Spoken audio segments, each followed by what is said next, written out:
3 things you can do this fall season to increase romance in your marriage. We're going to go over the things that I'm doing in real time, prepping for myself, have been thinking through for my own relationship, and I'm taking you guys along on what I have decided are the 3 main pillars of increasing the feeling of romance in my marriage going into this next season. And right now, it's September 1st, right? As this is dropping live, it's Labor Day. It's a weekend of celebration, and the weather's been a little cooler here. A lot of people have been getting those cooler spurts. We're getting like this false fall weather, and I know that it's going to be getting cool.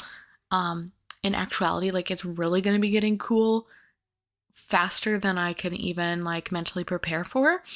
And while I love the weather, there also is like this melancholy type of feeling with the season change. And I'm trying to go into this next season with like the best intention and the best expectation of what I'm going to get out of fall.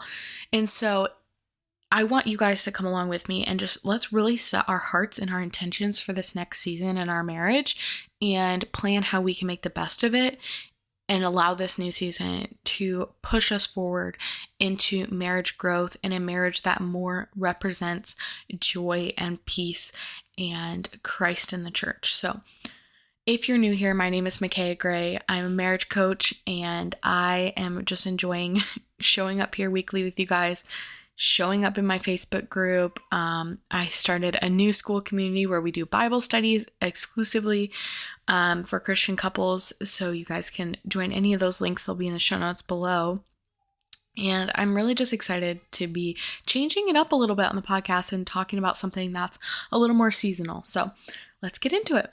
Welcome to the United Christian Marriage Podcast, where we help you build a healthy, united marriage that impacts your family now and for generations to come. If your marriage feels disconnected or like you're the only one trying and he just doesn't get it, then you're in the right place. I'm Micaiah, a Christian marriage coach, trauma-informed mentor, and wife of a blue-collar man. I've been in the trenches too, and I've helped women make small but powerful shifts in their marriage daily because it's really those little things that make the biggest difference. And I'm here to help you do the same, without the shame, without fluff, and always with Jesus at the center.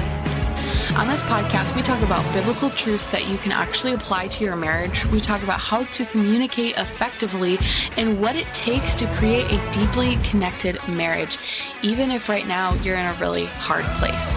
I got pregnant at 17, married at 18, and had to build a life and marriage I never saw a model. Jesus was all I had, and those early years, they were rough. Diapers, emotional outbursts, and total communication breakdowns. But if we can do it, you can too. So grab your coffee or tea and a notebook, and let's dive into today's episode. If you want help implementing these things, then I would love to have you guys book a one-on-one call with me. That link will be in the show notes below. And then we can talk like where to go from there, because I do have one-on-one programs, or I do a la carte coaching as well, like one-off sessions when you need it. So if you would like to book one of those calls and see what it would look like to get help in your marriage, then go to the show notes and I would love to work with you. Okay, so oh my gosh, I can't believe I forgot to tell you guys this. Sorry. Hopefully I didn't scare any of you. I just remembered, actually, I'm not going to link the call in the show notes below. Well, I guess I will. For those of you who really just want to book a call, I will link it in there. But for most of you, I actually am doing free 5-day marriage communication challenges. This means you get 5 days, 45 minutes with me, Monday through Friday. It is a set time. So you will have to kind of work with the schedule if you want to do this, because I made it that way, one, because it's easier for my schedule and I want to show up with the most energy and the best I can for you guys and without sacrificing my family. And also because I want people who are really serious about change to do this. And so if you're serious, I know you will find a way to make this fit in your schedule, but it is 9:30 to 10:15 a.m. Eastern time, Monday through Friday. I do one person a week, so there's limited spots, and we literally will just sit down for 45 minutes over Zoom every day. And it's a challenge. Like, you've probably been to challenges before, but this one's not a group challenge. It's just one-to-one. It's just me and you. And so this is a really huge opportunity, and I would love for you guys to jump on that. So if you're interested, go to the show notes and click that. I would love to do a 5-day marriage communication challenge with you, where you will walk away with your plan for how to communicate clearly, how to get your thoughts and your emotions under Christ, right? Like, get them in order, take them captive, make them more biblically aligned, so that your marriage communication can be healthier, because it really does start with our heart posture and our thoughts before it leaks out of our mouth. Okay, now getting into it. The first thing is presence and purposeful thoughts. This is where we're going to start when we think about increasing romance in our marriage for the fall. I want to talk about the power of just being in the moment you're in. And I think so many of us, we've heard this at some point, right? Like, for most of you, this is not going to be new information, but we kind of like skip over it. Like, we learn it and we're like, oh, that's cool. And maybe we implement it for like a week or a day, but then we never think about it again, because life gets so busy and there's so many things vying for our attention. There's so many podcasts, there's so many YouTube channels, there's so many friends on Facebook and Instagram, and then there's so many reels and YouTube shorts, and then there's work and kids and the house and, you know, the church and all the things. And it can become so crowded, so noisy, that we forget to actually just live in the moment we're in. So I don't know, most of you can probably relate to this. I know for me, that looks like, you know, we're doing one thing and my brain's going off somewhere else. Or if we, like, I have to be very careful about what TV I watch, because if we get really hooked into a show, I will literally spend my time thinking about that show after I watched it for like ridiculous amounts of time, or it'll like randomly pop in my head and I'll be like, oh, and like connecting dots or thinking about how crazy that was. And it's like, it's such a waste of my brain space, because it's not real. And, you know, like the things in the show didn't really happen. It's not real life. There's nothing useful in thinking about it. I try to be mindful of that. But in this season specifically, I'm really focusing on this. I'm really focusing on it with my partner specifically, like with my husband, when we're like holding hands and I'm trying to, so typically, let me just say it this way. So typically I would hold his hand and it would just be autopilot. Like, I think this is the difference between like when you're like in love and everything feels intense right in the beginning, versus like then what happens later is those feelings start to drop off. You get used to things. And the trick here is that it's not that you stop enjoying holding their hands. It's not that you stop enjoying kissing or hugging or cuddling. Like, it's not that at all. It's that you stop being present in that moment, and you stop having, it's no longer new. And when in the beginning of the relationship, it's so new and exciting and exhilarating. And then all of a sudden it's not new anymore because you get used to it. And what happens is it's becoming a habit. And so you're slipping into what we would call the DMN, which stands for the default mode network, which that's the system that's, is the connected brain areas found through MRIs to be more active when you're at rest state during passive tasks. So think about like how your mind wanders off while you're doing the dishes or showering or driving, rather than being like in an alert, focused state. So essentially, this is what becomes habitual. It's what becomes a pattern. We know it so well that our brain doesn't need to be fully in the moment. So it's like when you work a job or you like go somewhere very often and then you drive home, you learn the route from that place back home or from home to that place very well. And it's like when you first drove there, you're probably like very alert, paying high attention. You're noting all the routes, like you're following the GPS. But then once you've done it for like weeks and weeks and weeks, then you're just doing an autopilot. Your brain's wandering off. You're listening to music. You're singing. You're praying. You're talking to your kids. Like, you're not paying as much attention to the route and like staring at the road and like taking everything in, because you get so used to it. And it's the same way in our marriage. We get so used to those little things that they were once romantic and now they don't feel romantic at all. Hopefully this is making sense too. So what we need to do is go back to the present moment. So back to the example, when I'm holding my husband's hand and I'm focusing on being present, what I'm doing is moving my hand along his arm if I feel like it, I'm like taking in all the different crevices, the feeling of his hand, the warmth of his hand. I'm like noting all these things in my mind as if I'm studying his hand, like while I'm holding it. And I'm creating thoughts in that moment that are like, I'm creating them on purpose, thoughts that bring me joy, that help me take in the moment. So like maybe I'm just noticing in my mind what I'm feeling. Like his hand's really warm. Oh, I'm really enjoying like feeling all the little lines on his hand. Or I'm thinking to myself, like, I really want to memorize this, the way his hand feels. Like, God forbid I ever don't get to hold his hand again. Like, I want to remember that moment of what it felt like. And so I'm just like thinking of these moments, thinking of thoughts that are bringing me joy, thinking about how grateful I am to have that moment. And so this is a skill that you can learn to do in your marriage, and it'll bring so much joy and romance back to the moment. What we think often is that romance is outside of us, that it's like on our partner to be romantic and like do big grand gestures. And oftentimes that romance actually starts in our own mind, to start to rewire how we think about romance and how we are taking in the moments we already are gifted with our spouses. Okay, so for number 2, we're going to be actually planning ahead here. I want you to curate your fall date ideas ahead of time and get them on the calendar now so that you don't have to stress about them later. Because oftentimes planning date nights is like the most stressful part of it, right? It's like you have to plan it, and then if you don't plan it ahead of time, then you just end up like doing something, or you decide to be lazy and just like watch TV that night, or you're like, let's just get pizza or takeout. And like, that's fine. Sometimes like if that's what you guys enjoy doing, then like, I'm not saying there's anything bad about that. But if you're craving more than that, then you need to be more prepared than that, if that makes sense. So even if you have crazy unpredictable schedules, this can still work for you, because you can still pencil in some date night ideas and dates and times. And it's like, it doesn't have to be set in stone, right? That's like, you pencil it into your calendar, right? Because it could change. You can still be flexible. You can still move stuff around as it comes and goes. And if you are in that place where your schedule's unpredictable, then you just know you can't like do something that requires a reservation, but you can still like plan to go somewhere that doesn't require a reservation, or something that has a more open general schedule.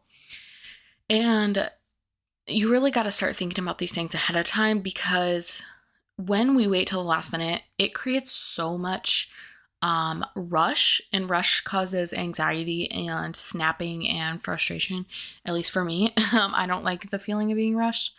And also because it takes so much more brain power to like try to constantly be making decisions in the moment, when you could have set aside time ahead of time to just make that decision once, instead of deciding what you're going to do for date night every single week for the whole of fall, or every single month for the next few months. Like, just decide it once now. Just have all your date nights decided out. Even if you don't have exact dates and times, at least you have like what you're going to do planned. And a pro tip here is that it's a great idea to just have a backup list of ideas that you can refer back to in case like one of your ideas goes bad. Like, say it's outside and the weather is bad. Like, what are you going to do then, right? So like, just have a backup list of things that are super easy to do last minute, things that don't require a lot of prep. So this could be like picnic. Is like, you could have an indoor picnic, or if you have like a covered porch, like you could do it there. Movie night could be one of them, but like intentional movie night, like we're gonna watch a Christian movie, or we're gonna watch a romance movie, or like whatever your favorite movie is, and then we're gonna like do like back rubs during the movie, or like something extra to like make it more than just like a movie night, to add that little spice of romance in there. So those little things, just like have those ideas prepped ahead of time, have your whole list of them, so that way you are prepared for if when that situation comes and your date night falls through and you're like, okay, now what? You don't have to make that decision in the moment. You can just be like, okay, well, let's look at our list and just pick something off there. So I think that'll help you guys so much in just taking some of that stress off, some of that brain fog out, and not making you have so much decision fatigue, because we already are faced with so many choices every day. It gets exhausting. Okay, so number 3. Now that you've done this, you need to communicate what romance means to you. So I want you to do this first with yourself before going to your spouse. I don't want you to try to communicate it for the first time to your spouse, because usually when we're trying to communicate something for the first time, it comes out really messy, and we want it to be communicated very clearly. So I encourage you to take to your journal or take to prayer and like voice record yourself, whatever you need to do. If you want to talk it out, you can talk to text or just record your voice. Or if you like to write, then like journal it out, type it out on your computer, or something like that. But you want to just think through what romance means to you and like describe it in detail. Like, what does romance mean to you in terms of like the 5 senses? What does romance mean to you in terms of location? What does romance mean to you in terms of like activity or what you're doing with your spouse? What sort of love languages do you feel like are most important to you in terms of romance? Like, and there's the 5 love languages. So it's like physical touch, quality time, words of affirmation. I'm trying to think. Acts of service. There's one more. What am I forgetting? Dun, dun, dun. Anyways, I don't know why I can't remember the 5th one, but you can look them up. I'm really loving the Love Nudge app, by the way. I haven't been using it as much as I'd like to, but I'm trying to remind myself to keep using it. It's by the author of the guy who wrote the 5 love language book. And he has a website where you can take the app, and then you can not take the app, take the quiz. You can also take the quiz on the app, and then it links to your partner if they have the app too. You guys can link it together and see each other's quiz results and like show each other your love tank for that day and message each other on there and all that. Anyways, that was a little side note, but so it's really important that we communicate what romance means to us, and ideally have our partner like write down what romance means to them and then come together and share that. Because while romance is just generally, right, this is a generalization, it's generally less important to guys. It's generally more important to women. So it's not super important that your husband brings his definition to the table, but it does help. Like, if he's willing to do it, then I would definitely take him up on that. But if he's not willing, I wouldn't really push it. It's not gonna hinder this process. The goal is really just that you guys can get on the same page about your definition, about what romance means, because a lot of times when we're communicating, the barrier to communicating effectively is us just having different definitions and different words for things. Like, you could say one thing and it mean one thing, and then your partner could hear it and it mean an entirely different thing, because you both have different definitions for what that thing means. So if you can get on the same page about what you mean exactly by that word you're choosing to use, then your spouse is way more prepared to meet what you're asking them to meet, right? Like, your husband will be way more prepared to be romantic with you if he knows what romantic means to you. I hope this is making sense. So once you've written that all out, you just share it with him very non-judgmentally. We're not shaming here. We're being very calm, very loving and gentle in our approach to sharing this. We're not using it as an opportunity to shame him or show him how little he's been doing for you. That's not the goal here. And we want this to be realistic. Like, don't set huge standards that like your husband could never meet. There has to be like some gratitude and some grace and some mercy involved in this. Okay, and pro tip here is I want you to visualize it all going right. So there's like this huge power in just deciding to do something, deciding that you're going to do something and expecting that it's going to have a fruitful outcome, that it is going to work. And visualization is a powerful way to do that, because when we imagine something in our head, our brain does not know if that picture we're playing in our head is real or if it's just in our head. And that's why it causes anxiety and anger and all these real emotions when we imagine negative things happening in our head, right? Like, we all do it. I think sometimes people like get weirded out when I say like, oh, visualize this. Like, it almost sounds like new agey or like creepy or like just super out of their comfort zone. But then I like to explain to people, you're actually visualizing things all the time. You just don't realize that's what you're doing, because all of us, me included, we all tend to play scenarios out in our mind, whether we're replaying a scenario that already happened or we are imagining a future scenario, or, a mix of the both. Like we're, it's some of it's from the past, but we're like changing part of it in our minds. So that is visualization. And when we learn to use that as a positive factor in our lives, use it for the better instead of for the worse, it can shift so many things in our marriage and in our lives as a whole. And so I want you to start visualizing what it would look like for communication to go well for you, for romance to go well for you. And again, with healthy expectations, but like, let yourself just see it going right.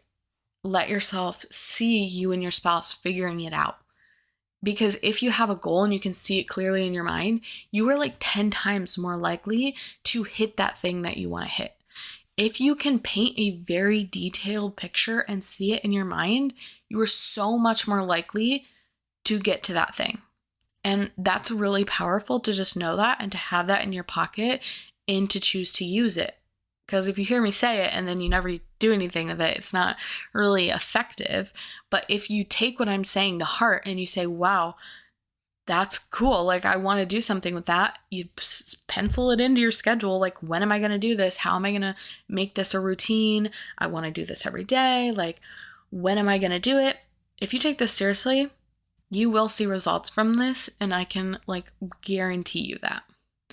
Okay, so now that we've gotten through those 3 things, I would love to hear what you guys are planning for your date nights. If you want to come over, pop over to Instagram at United Christian Marriage Podcast, or you can pop over into my Facebook group and let me know there. I would love to hear what you guys are planning for your fall date nights, how you guys are communicating, what new things you're trying. I would love to even hear your fall recipes or see your fall decorations, because I love fall. It's my favorite season. It's also when my birthday happens. Actually, technically, I think my birthday is like a week or 2 before the official fall date, but I still consider it fall.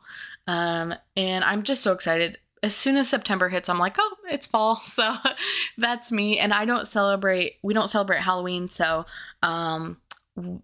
this is like our excitement. It's just the fall season, pumpkin spice, pumpkins, pumpkin pie, Thanksgiving. Like, those are the things that we're super looking forward to.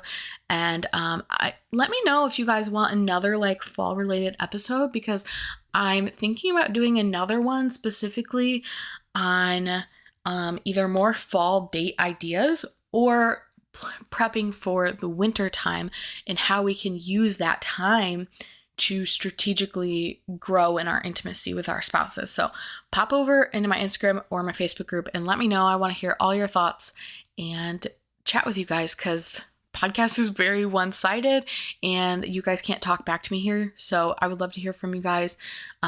If you don't mind, you can talk back to me on Apple Podcasts by leaving me a review. You just go to my page on Apple Podcasts. You'll see the art, the name, and then all the episodes. You scroll all the way down. You'll see it says ratings and reviews, and then it'll say 5.0 out of 5. And it should say write a review with a little pencil and paper emoji, I guess you'd call that. And you just click that, and then it'll allow you to leave 5 stars and then title and review. And then you press submit, and that's it. And it means so much to me. That actually is how Apple Podcasts can tell if this is a good podcast or not, and it starts to push it out to people. It's so helpful to really share this. And if you have a friend, you can also manually share this and leave a review, 10 out of 10 stars for you, because that would be awesome. All right, guys, that's all I have for you. So can't wait to hear from you guys in the group or over on Instagram. And I look forward to meeting you here next week for the next episode. Thank you so much for listening to this episode. I hope you got so much value out of it. And if you loved this episode, could you do me a quick favor and click 5 stars and leave me a review? It would do wonders for spreading the podcast out to other people who need it. And it only takes a few seconds. If you have an additional few seconds, why don't you go ahead and screenshot the episode and share it to your stories so we can spread the message and get more families healed. Thank you, and until next time, I will be praying for you, and I hope you have a blessed day. Bye.